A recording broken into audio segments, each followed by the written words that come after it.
Hello, this is Rod Ovitt, and I'd like to share a brief meditation with you. This one's found in John 16.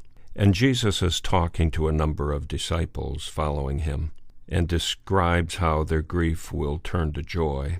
And near the end of that conversation, he says, "You believe at last." And this is in John 17, verse 31. Jesus answered, "But a time is coming, and has come, when you will be scattered, each to his own home. You will leave me all alone. Yet I am not alone, for my Father is with you. I have told you these things so that in me you may have peace. In this world you will have trouble, but take heart. I have overcome the world." And how many times have we heard that verse? Fear not, I have overcome the world, and we revel in that as believers.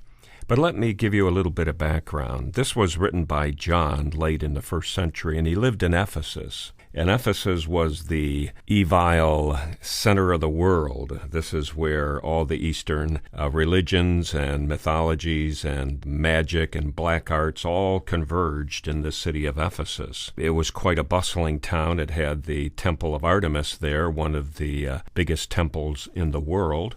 And Artemis was one of those fertility goddesses, and she held in her hand another goddess named Nikeo, known as Nike, just like the shoe. In fact, Nike, we believe, took their name from this goddess, the goddess of victory. Her name in Latin was Victoria. And she was a small, petite creature that looked like our modern-day picture of angels. In fact, some believed that our description of angels might have come from what she looked like. She looked like Tinkerbell in a way. She had wings, which gave her power, and she first found her infamy helping Zeus in a battle. So she became the goddess of victory, and she would help those at war, she would help those in court, and she would help all the athletes during the Olympics, and hence again, perhaps the Nike shoe name.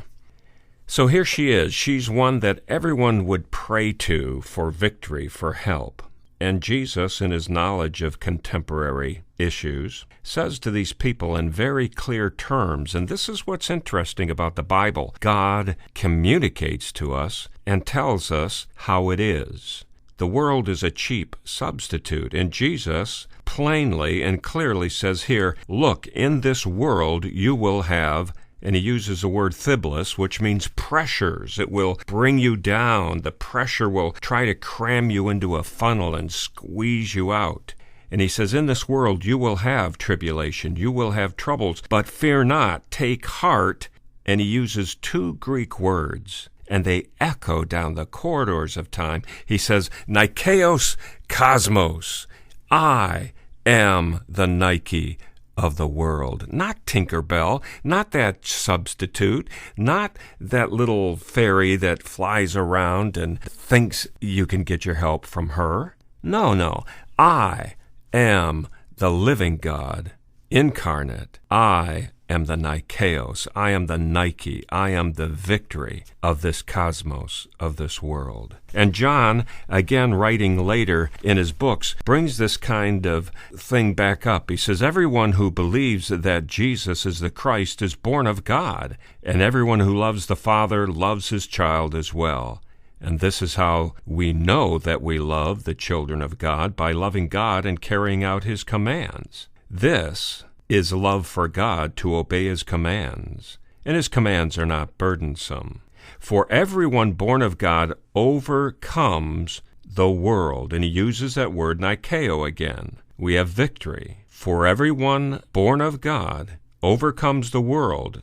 This is the victory, the Nikeos, that has overcome the world, even our faith. Who is it that overcomes the world, he asks? Only he who believes that Jesus is the Son of God.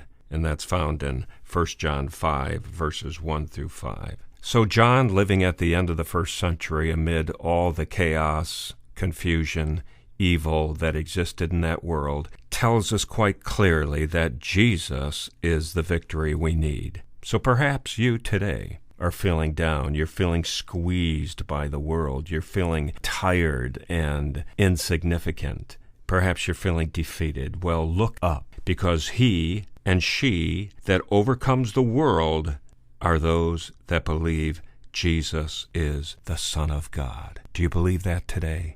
Believe it in your heart. Jesus is the Son of God, and you can have victory over the world.